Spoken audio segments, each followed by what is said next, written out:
कोणों का माप ज्ञात कीजिए। देखिए पहले हम इसको क्या करेंगे, फिगर बनाएंगे।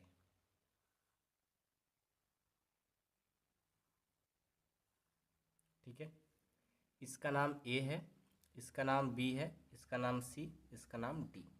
ठीक है, इसमें क्या बोला है कि किसी समांतर चतुर्भुज के दो आसन कोणों का अनुपात 3:2 है। आपको जो दिया है यहाँ पर थोड़ा सा रफ में बताते हैं आपको। ये जो अनुपात में दिया है वो क्या दिया है, 3:2। कहने का मतलब है 3:2 का मतलब है कि ये पहला कोण है और ये दूसरा कोण है। ठीक है, ये पहला कोण और ये दूसरा कोण। तो लिखेंगे पहला कोण जो दिया है वो दिया है, लिखेंगे पहला कोण वो दिया है 3 और दूसरा कोण ये दिया है 2। तो जब भी आपको अनुपात में दिया रहे और उनका सभी कोणों का माप बताना होगा तो ये जो कोण में दिया है ना, इसको 3 की जगह x कर लेंगे और 2 की जगह x कर लेंगे, मतलब इसको x लेट कर लेते हैं। ठीक है, इन कोणों को हम x में लिख देते हैं। समझ में आया? तो क्या बोला है कि दो आसन कोणों का अनुपात। आसन कोण कौन है, ये वाला और ये वाला। तो इसका जो दिया है कोण वो दिया है 3x और ये जो दिया है ये दिया है 2x। तो लिखेंगे यहाँ पे, अब इसको सॉल्व करेंगे। सॉल्यूशन कि माना चतुर्भुज के आसन कोण क्या क्या है, एक 3x है और एक 2x है। ठीक है, अब चलो, अब आपको पता है कि चतुर्भुज के आसन कोण a और b है और इन a और b यानी जो पास पास का जो कोण होता है उनका जो कितना होता है 180। आप पढ़े हो पहले भी। हम जानते हैं कोण a प्लस कोण b का जो योग होता है वो होता है 180। सबको पता है कितना होता है, 180 होता है। तो a कितना दिया है 3x, तो लिखेंगे 3x, b 2x, ये हो जाएगा 180। और ये जो किया है ना ये रफ में सिर्फ किए हैं, ये आप मत करिएगा। ठीक है, अब चलो इनको जोड़ देंगे। 3 और 2 5, x है तो x रहेगा, ये हो जाएगा 180। अब ये 5 गुना कर रहा है, भाग देगा बराबर में आएगा तो x बराबर हो जाएगा 180/5।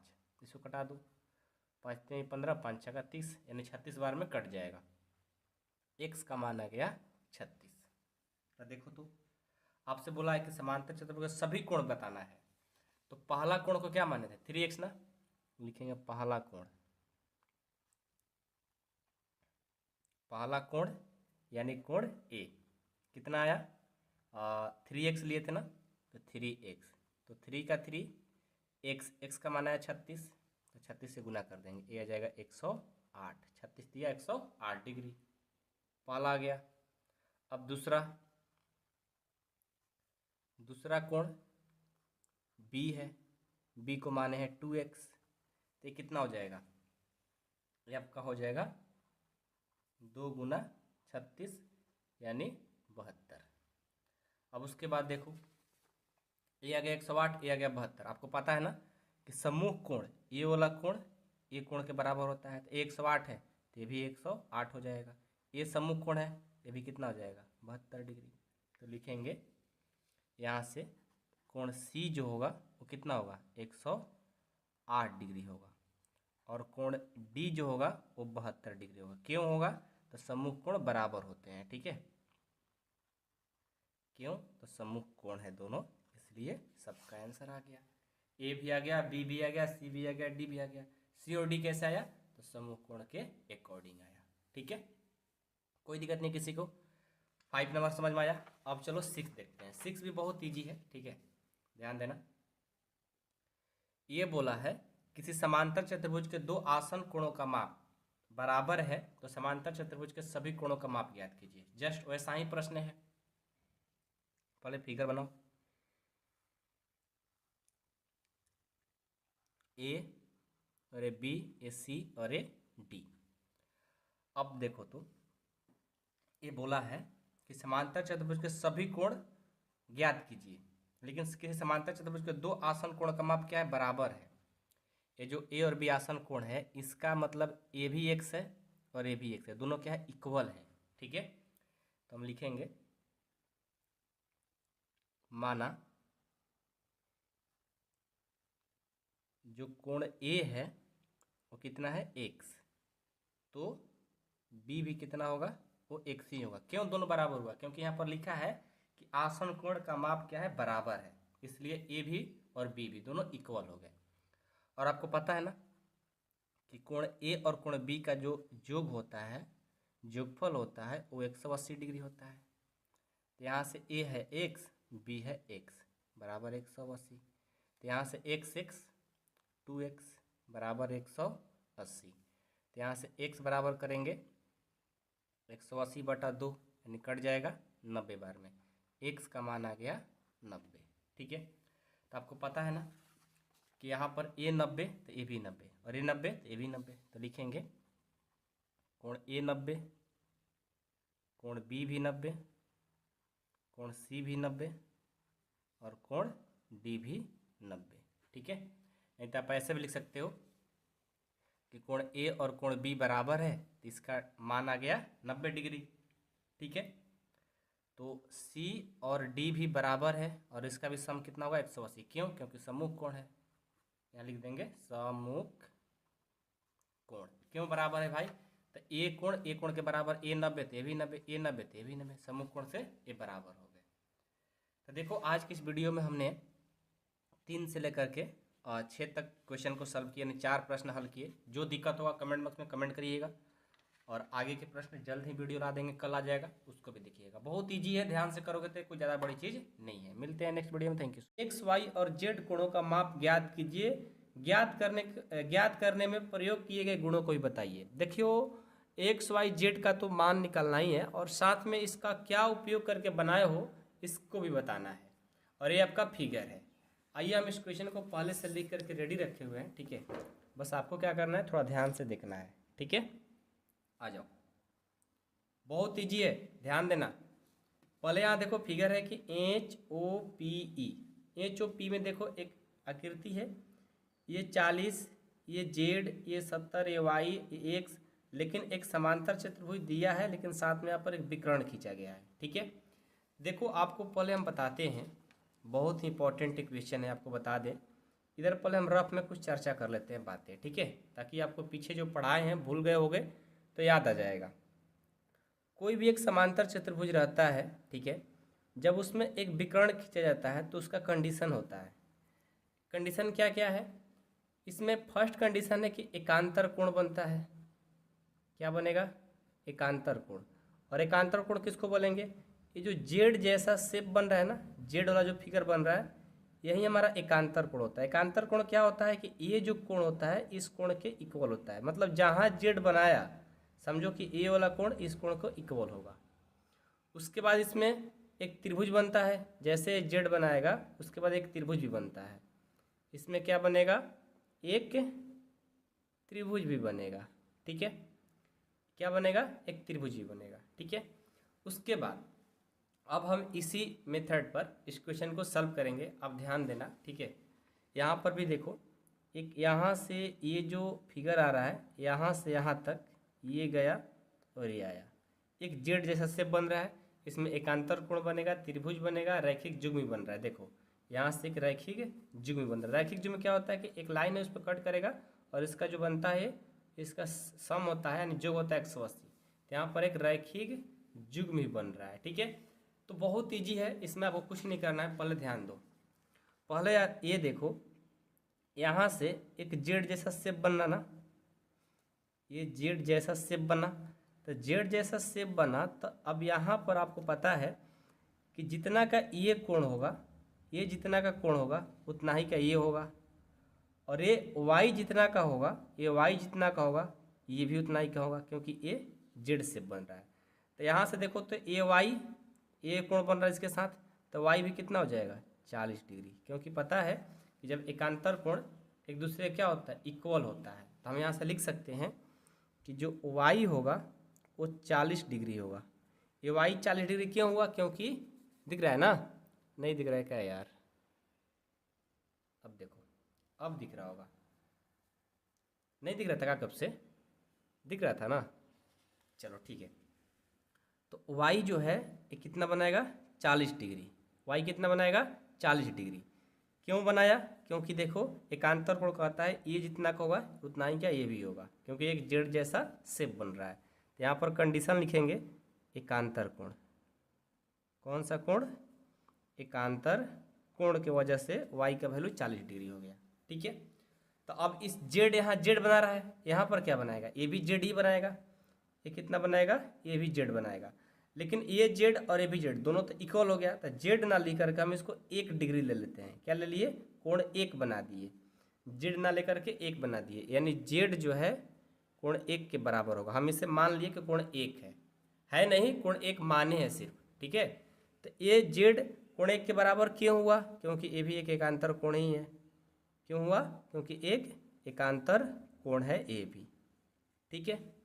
उसके बाद देखो, अब ये तो एक जेड बन रहा था, इस कंडीशन में हमने काम किया। अब एक यहाँ भी जेड बन रहा है, ये देखो यहाँ से आया, ये गया और ये जाया, ये भी जेड बन रहा है। तो यहाँ पर देखो, तो ये जो जितना का कोण बनाएगा, ये जितना का बनाएगा, ये कंप्लीट इतना का बनाएगा, ये पूरा। इसमें 2 भाग में बटा था ना, लेकिन यहाँ तो पूरा भाग बनाएगा ना। ये जितना का बनाएगा उतना का पूरा बनाएगा, यानी कोण 1 और कोण y मिलकर के कितना बनाएगा? 70 डिग्री। तो यहाँ लिखेंगे कोण 1 प्लस कोण y मिलकर कितना डिग्री का? 70 डिग्री। क्यों? क्योंकि एकांतर कोण ये भी है। लिखेंगे एकांतर कोण के वजह से। ठीक है। तो अब देखो, तो ये कोण 1, तो कोण 1 ही रहेगा। y 40 डिग्री है, बराबर है कितना? 70 डिग्री। तो यहाँ से देखो, तो कोण 1 बराबर कितना हो जाएगा? ये 70 और ये कितना? 40 है ना, 40, यानी कोण 1 का मान कितना आ जाएगा? 30। तो अब यहाँ पर आप लिख सकते हो कि इसका जो मान होगा वो 30 डिग्री होगा। ठीक है, कोई दिक्कत नहीं। तो अब चलो, अब आपको पता चल गया। और कोण 1 किसको माने थे? जेड को ना। तो आप लिख सकते हो कि जेड का जो मान आ गया वो 30, आप यहाँ पर लिख सकते हो। ठीक है। अब देखो, ये जेड का मान निकल गया, लेकिन अब कंडीशन है कि हमारा एक्स वाई जेड तीनों का मान चाहिए। तो अब देखो, तो ये एक्स बना रहा है और ये कितना? 30 और ये कितना? 40, यानी एक यहाँ पर एक त्रिभुज बन रहा है ना, एक त्रिभुज बन रहा है। और इस त्रिभुज के तीनों कोणों का जो कितना होता है? 180। ये तो आप लोगों को पता होगा। तो लिखेंगे त्रिभुज के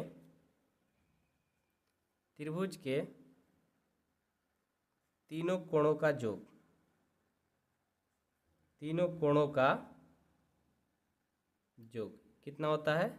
180। ठीक है। तो कौन कौन कोण है? एक एक्स है और एक 30 आ गया और एक 40 आ गया। इनका योग कितना होता है? 180। तो यहाँ से देखो, तो एक्स बराबर 180 और 40 60, 40 30 70, तो प्लस इधर जाएगा तो माइनस हो जाएगा, ये 70 डिग्री। एक्स बराबर 180 में 70 घटाएंगे 110 डिग्री। तो लास्ट में लिखेंगे अतः एक्स बराबर 110 डिग्री, वाई बराबर 40 डिग्री और जेड बराबर 30 डिग्री। ये आपका मान आ गया। यही तो कहा था, हमने निकाल दिया। तो इसमें कुछ नहीं था, आप लोगों को एकांतर कोण आना चाहिए और त्रिभुज के तीनों कोणों का योग यदि आता है तो आप आराम से बना सकते हो। ये जो जेड शेप बनाता है ना, इसको ध्यान देना। ठीक है, ये बहुत इंपॉर्टेंट है। तो उम्मीद करता हूँ कि आप लोग को क्वेश्चन नंबर 7 समझ में आ गया होगा। देखो 8 है कि निम्न आकृतियों GUNS गन्स और RUNS रंस समांतर चतुर्भुज है, एक्स तथा वाई ज्ञात कीजिए, लंबाई सेंटीमीटर में है। आपको एक्स वाई का मान बताना है और ये समांतर चतुर्भुज दिया है। तो पहले हम क्या करेंगे? गन्स में चलेंगे। ठीक है, फर्स्ट क्वेश्चन है और एक और सेकंड है, उसको भी हमने लिखा है, अभी बाद में लिखेंगे। ठीक है, पहले हम फर्स्ट को हल करते हैं गन्स के लिए। तो लिखेंगे समांतर चतुर्भुज, समांतर चतुर्भुज गन्स में। ठीक है, तो क्या होता है समांतर चतुर्भुज में? आपको पता होगा कि समांतर चतुर्भुज का सम्मुख भुजा जो होता है बराबर होता है, यानी ये भुजा इस भुजा के बराबर और ये भुजा इस भुजा के बराबर होता है। ये तो आप लोग थ्योरी में पढ़े हो कि समांतर चतुर्भुज के भुजा क्या होता है? सम्मुख भुजा बराबर होता है। तो यहाँ से देखो, तो GSUN के बराबर हो जाएगा। लिख सकते हैं ना कि GS जो होगा ये हमारा UN के बराबर होगा। क्यों बराबर होगा? शर्त लिख देते हैं कि समांतर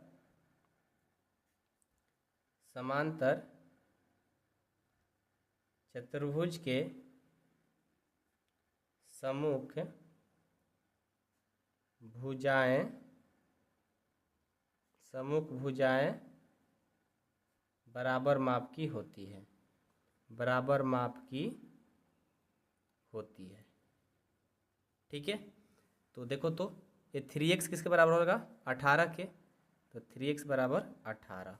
तो x बराबर करेंगे, ये गुना कर दर जाएगा तो भाग कर देगा, 18/3 ये आ जाएगा 6, यानी x का मान आ जाएगा 6। देखो आपका आंसर x का मान आ गया। अब चलेंगे ए भुजा बराबर करेंगे, ए वाला इसके साथ, ठीक है। तो GU बराबर हो जाएगा SN के, तथा GU बराबर है SN के। GU है 3y-1 और वो है आपका 26। कौन सा कंडीशन? यही चीज़ लिखेंगे, समांतर चतुर्भुज के सम्मुख भुजाएं आपस में बराबर होती है। ऐसे कर देने का मतलब हुआ कि जो ऊपर लिखे हैं यहाँ भी वही सेम चीज़ लगा है, ठीक है। लिखने में टाइम लगेगा इसलिए हमने ऐसा कर दिया। तो 3y बराबर क्या हो जाएगा? 26, और ये माइनस इधर जाएगा तो प्लस। तो 3y बराबर 26 और 1 27। तो यहाँ से 3y बराबर, अच्छा y बराबर करेंगे, ये 3 गुना कर जाएगा तो भाग कर देगा। तो y बराबर हो जाएगा 9 3 27 कट जाएगा 9, लास्ट में लिख देंगे। अतः x बराबर 6 और y बराबर 9 आपका आंसर, ठीक है। तो ये हो गया आपका 8वां का दूसरा, ठीक है। अब हम इसका ये भी देख लेते हैं।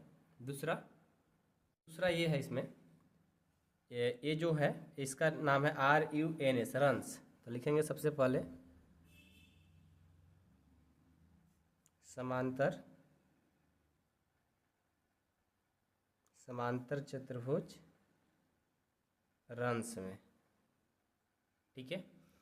तो इसमें देखो क्या होता है, याद रखिएगा, कोई भी समांतर चतुर्भुज रहता है, इसके साथ जो विकर्ण खींचा जाता है ना, ये वाला, ये यहाँ से यहाँ और यहाँ से यहाँ, ये 2 भागों में विभाजित कर देती है, और दोनों का डिस्टेंस क्या होता है? इक्वल होता है। तो इसी पर एक काम करेगा कि यहाँ से यहाँ और यहाँ से यहाँ एक दूसरे क्या होता है? बराबर होता है। तो लिखेंगे कि y+7 किसके बराबर हो जाएगा? 20 का। y+7 किसके बराबर हो जाएगा? 20 का। ये क्यों हुआ? तो शर्त लिख देते हैं, याद रखिएगा, पहले भी हम सब पढ़ा दिए हैं, ठीक है। समांतर चतुर्भुज के विकर्ण एक दूसरे को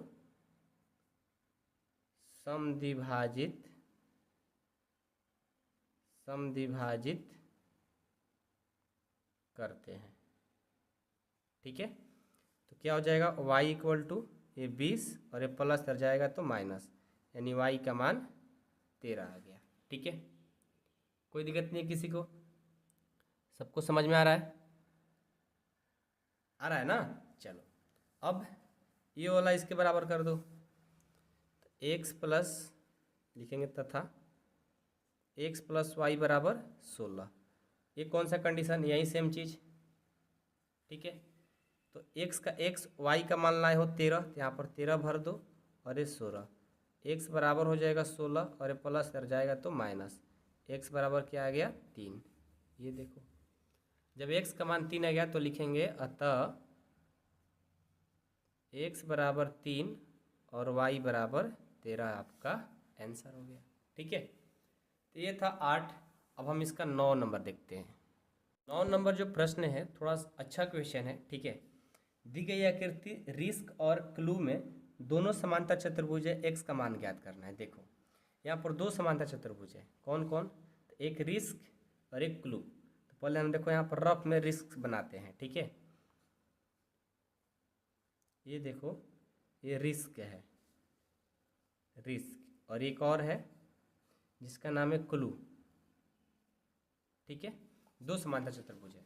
कैसे? तो RISK एक हो गया, और एक है CLUE,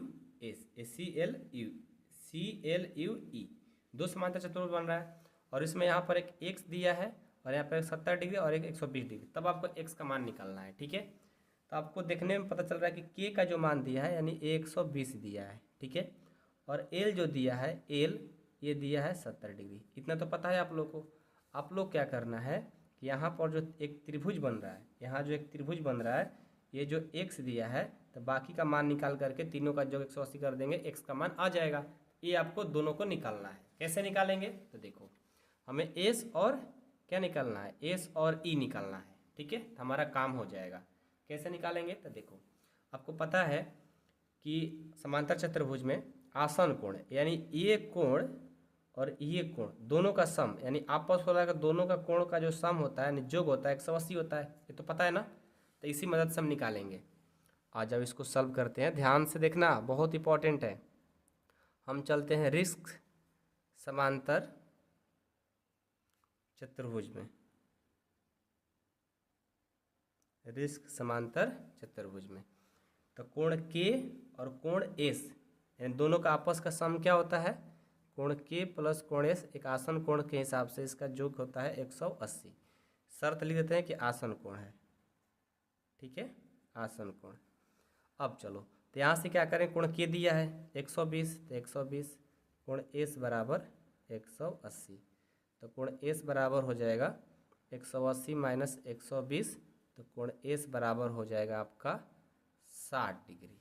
ठीक है, अब चलो, अब कोण ई और कोण यू क्या होता है, सॉरी हाँ कोण ई नहीं, यहाँ पर कुछ अलग दिया है ना, ये 70 दिया है, ये 70 दिया है। तो आपको पता है ना कि समांतर चतुर्भुज के समूह कोण क्या होता है, बराबर होता है, यानी ए जितना का होगा इतना का ए भी होगा। तो हम लिख सकते हैं ना कि कोण एल बराबर होगा कोण ई के। क्यों भाई, क्योंकि समूह कोण है, समूह कोण है। तो कोण एल कितना है 70, तो ई भी 70 हो जाएगा। तो अब हम क्या करेंगे, अब यदि हमारा ये ई भी आ गया और एस भी आ गया और एक्स निकालना है, तो तीनों का जो क्या कर देंगे, लिखेंगे त्रिभुज ई ओ एस में। यहाँ पर एक त्रिभुज बना ई ओ एस, तो त्रिभुज ई ओ एस में चलेंगे। तो एक दिया 60 और एक दिया 70 और एक तो नहीं दिया है, तो एक्स, इन तीनों का जो कितना 180।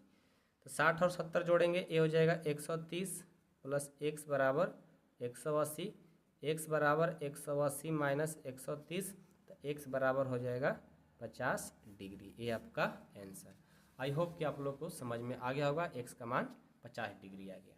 ठीक है, तो ये था क्वेश्चन नंबर 9। आप लोग को समझ में नहीं आएगा तो वीडियो को एक बार बैक करके देखो, आपको समझ में आएगा। दिक्कत होता है, प्रॉब्लम होता है तो कमेंट बॉक्स में कमेंट करो, एक बार जरूर बताने की कोशिश जरूर करेंगे। मिलते हैं नेक्स्ट वीडियो में, थैंक यू सो मच। क्या है, और ये बोल रहा है कि बताइए कि कैसे आकृति समलम है। अब देखो आप लोग तो समांतर चतुर्भुज पढ़े हो, ठीक है, अब समलम क्या होता है, तो देखो समांतर चतुर्भुज और समलम में थोड़ा सा अंतर है। पहले हम उसके बारे में चर्चा कर लेते हैं ताकि आपको कोई दिक्कत ना हो। ठीक है, देखो समांतर चतुर्भुज आप लोग को तो पूरा एक चैप्टर ही है समांतर चतुर्भुज, समांतर चतुर्भुज। देखो समांतर चतुर्भुज में क्या होता है, ये हमारा समांतर चतुर्भुज है जिसमें क्या होता है, ये वाला साइड के इक्वल होता है और ये साइड इस साइड के इक्वल होता है, उसे हम क्या बोलते हैं, समांतर चतुर्भुज है। ठीक है, लेकिन समलंब चतुर्भुज में क्या होता है, समलंब चतुर्भुज, समलंब चतुर्भुज में, ठीक है, समलंब चतुर्भुज में आपका कोई एक साइड, ठीक है, ये फिगर गलत हो गया, कोई एक साइड इक्वल होता है।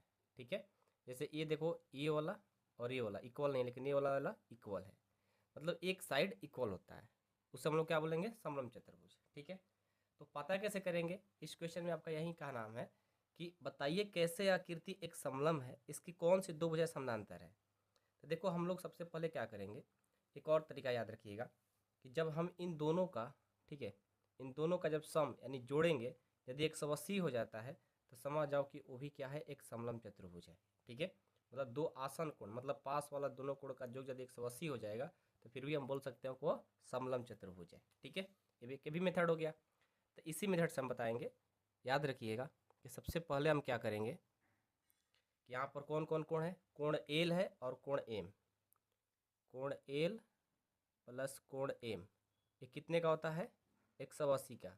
क्योंकि दोनों पास वाला कोण का सम जो होता है, योग होता है 180 होता है। ये कहाँ से लिखे हो, तो ये होता है आसन कोण। आसन कोण आपको पहले बताए हैं, ठीक है, कि आसन कोण क्या कहता है कि दो पास वाले कोणों का योग 180 हो, ठीक है। थोड़ा सा कैमरा को इधर कर लेते हैं, समझ में आया। तो एल कितना है 80 और एम कितना है 100, ये कितना हो गया 180, ठीक है। अब इन दोनों का जोड़ करेंगे तो 180 हो गया बराबर 180, यानी देखो तो 180 के बराबर आ गया। जब 180 के बराबर आ गया यानी हमारा LHS और RHS दोनों क्या है, इक्वल है। LHS और RHS क्या हो गया, इक्वल हो गया। तो इक्वल हो गया तो हम बोलेंगे इसलिए इसलिए इसलिए यह समलंब चतुर्भुज है। यह हमारा आंसर हो जाएगा, ठीक है। अब देखो हमारा क्वेश्चन नंबर 11 है कि आकृति 3.33 में एम एंगल सी ज्ञात कीजिए यदि ए बी समानांतर हो डी सी है, ठीक है। ए बी समानांतर डी सी है, यानी ये वाला ए बी डी सी के समानांतर है। तो आपको कोण सी बताना है, ये वाला बताना है जिसमें बी 120 डिग्री दिया भी है। तो सबसे पहले हम क्या करेंगे, हमारा इस क्वेश्चन में ए बी समानांतर है यानी डी सी का, ए बी समानांतर है डी सी का। और आपको पता है कि इस एंगल के पास वाला एंगल का जो क्या होता है 180, यानी आसन कोण क्या होता है 180। तो पास वाला कोण कौन कौन लेंगे, ये हमें सी निकालना है तो बी और सी को लेंगे क्योंकि बी के पास में है सी। तो हम क्या करेंगे, angle B plus angle C बराबर 180 डिग्री। ये हम कैसे जानते हैं, क्योंकि आसन कोण है, पास वाला जो कोण होता है वो हमारा दोनों कोण का योग 180 होता है। ये तो सब लोग को पता है, ठीक है। तो बी कितना दिया आपको पहले से 120 डिग्री, तो बी का हमने 120 डिग्री लिख लिया। और सी हमें नहीं दिया है ना, इसे निकालना है तो सी लिखेंगे। ये हो गया 180 डिग्री। यहाँ से एंगल सी बराबर करेंगे, ये 180 और ये प्लस है ना, इधर जाएगा तो माइनस। तो एंगल सी का जो मान आ गया वो आ गया हमारा 60 डिग्री, जो कि यहीं तो बोला गया था कि इसका कोण सी का मान बताइए, हमने कोण सी का मान बता दिया। ये बहुत ही इजी क्वेश्चन था, मैं उम्मीद करता हूँ कि आप लोगों को समझ में आ गया होगा। देखो आपका क्वेश्चन नंबर 12 है कि आकृति 3.34 में कोण P तथा कोण S की माप ज्ञात कीजिए। देखिए यहाँ पर कोण P और कोण S का माप बताना है। यदि SP समानांतर हो PQ का, SP समानांतर है, SP समानांतर है PQ का, ठीक है। SP समानांतर है PQ, PQ नहीं RQ होना चाहिए यार, यहाँ पर SP ये चीज़ थोड़ी होगा, यहाँ पर SP नहीं बल्कि RQ होगा, ठीक है, क्योंकि ये वाला चीज़ इसके समानांतर है। तो SP समानांतर RQ, शायद क्वेश्चन में हमारे बुक में गलत लिखा होगा तो हमने PQ लिख लिया था। आप में देख लेना क्या दिया है, SP समानांतर है RQ का। यदि आप M एंगल R ज्ञात करते हैं तो क्या आप M एंगल P को ज्ञात करने की एक से अधिक विधि है। तो देखो इसमें मेन चीज़ ये है ना कि आपको पहले P और S बताइए और एंगल R ज्ञात कीजिए, और एंगल R ज्ञात करने के बाद एंगल P भी आपको ज्ञात करना है। तो बहुत ईजी है, मतलब दो तरीका है या नहीं ये आपसे पूछा जा रहा है, तो आप चुपचाप देखते जाओ, बहुत ईजी है, ठीक है। सबसे पहले तो हमारा एक क्वेश्चन दिया है कि SP समानांतर है RQ का, ठीक है, ये वाला चीज़ इसके समानांतर है। तो देखो तो यहाँ पर ये P का दिया नहीं है कितना है, तो हम इसको X मान लिए, और S भी बताना है जो कि दिया नहीं है तो हमने इसको Y मान लिया। नहीं दिया है तो इसको X इसको Y माना, ठीक है। अब देखो तो SP समानांतर है RQ का, SP समानांतर है RQ का। तो देखो तो ये इसके पास वाला कोण, एंगल P यानी कोण P एंगल Q के पास में है ना। तो दोनों पास में, तो दोनों पास वाला कोण का जो कितना होता है 180। तो देखो P हमने लेट किया X और Q आपको दिया है 130, और दोनों पास वाला कोण का जो कितना होता है 180। कौन सा प्रॉपर्टी से, तो आसन कोण से। कौन सा, आसन कोण, याद है ना, आसन कोण से, ठीक है। तो यहाँ से x का मान निकाल दो, x बराबर हो जाएगा 180 और ये प्लस इधर जाएगा तो माइनस। तो यहाँ से x बराबर हो जाएगा, घटाएंगे तो 50 डिग्री, ठीक है। x का वैल्यू 50 डिग्री आ गया, कोई दिक्कत नहीं। अब देखो, अब हमें निकालना है इस y यानी एस वाला भी। ये देखो पहले से जब ऐसे दिया रहेगा, ये देखो राइट एंगल होता है यानी समकोण। समकोण कितना का? 90 डिग्री का। समकोण कितने का? 90 डिग्री का होता है ना। तो ये दिया हो चाहे नहीं दिया हो, सिर्फ ऐसे कर दिया, समझ जाओ कि वो 90 डिग्री है। ठीक है, ऐसे किया रहता है। तो अपने किताब में देख लो, इस तरह से जब भी दिया रहता है तो 90 डिग्री होता है। हमें इसका वैल्यू निकालना है, तो हमें पता है ना कि ये पास वाला कोण का जो कितना होगा 180। तो लिखेंगे कोण आर और कोण एस दोनों का जो कितना होगा 180, जो कि आर दिया है 90 डिग्री और एस हमें क्या करना है? बताना है। ठीक है, 180 डिग्री। ठीक है, यहाँ से देखो तो कोण एस बराबर 180 और ये प्लस इधर जाएगा तो माइनस, यानी कोण एस बराबर हो जाएगा 90 डिग्री।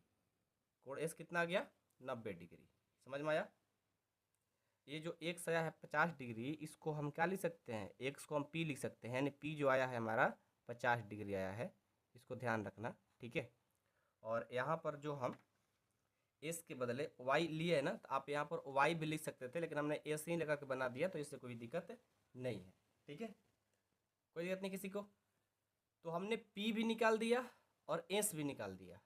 ठीक है, अब देखो बोला है कि यदि आप एंगल आर ज्ञात करते हैं तो क्या एंगल पी को भी ज्ञात करने की एक से अधिक विधि है? तो हम बोलेंगे हाँ बिल्कुल है। कैसे? तो आओ दिखाते हैं। पहले तो लिखेंगे हाँ, उसके बाद एंगल पी को ज्ञात करने की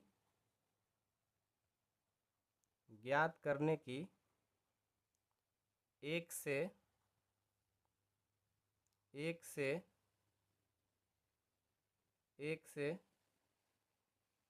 अधिक विधि है। एक से अधिक विधि है। कैसे? तो देखो, एक चतुर्थांश बन गया, तो angle S, angle P, angle Q, angle R, इन चारों का योग जो होता है 360 होता है। जैसे त्रिभुज का तीनों कोण का योग 180 होता है, उसी तरह चतुर्थांश इन चारों कोणों का योग 360 होता है। तो लिखेंगे angle S plus angle R plus angle Q plus angle P, और इन तीनों का योग 360 डिग्री होता है। एंगल एस कितना लाए हो? 90 डिग्री। ऊपर देखो एंगल आर भी कितना लाए हो? 90 डिग्री। एंगल क्यू आपका दिया है, और एंगल पी कितना लाए हो? एंगल पी चेक करो, एंगल पी निकालना है ना, क्योंकि हमें यहाँ से पी का मान ज्ञात करना है, तो एंगल पी को पी रख देंगे। ये हो गया 360 डिग्री। अब देखो इनको जोड़ेंगे, 90 90 180, 180 और इसको जोड़ देंगे 310 हो जाएगा, plus P equal to 360 degree. तो पी इक्वल टू 360 माइनस 310, यानी पी का मान आ गया 50 डिग्री। पहले ही 50 डिग्री लाए हो, फिर से 50 डिग्री आ गया, तो यानी दो तरीका से भी निकाल सकते हो। आई होप कि आप लोग को क्वेश्चन समझ में आ गया होगा, और ये 3.3 का लास्ट क्वेश्चन था। उम्मीद करता हूँ आप लोग को अच्छे से समझ में आ गया होगा। ठीक है।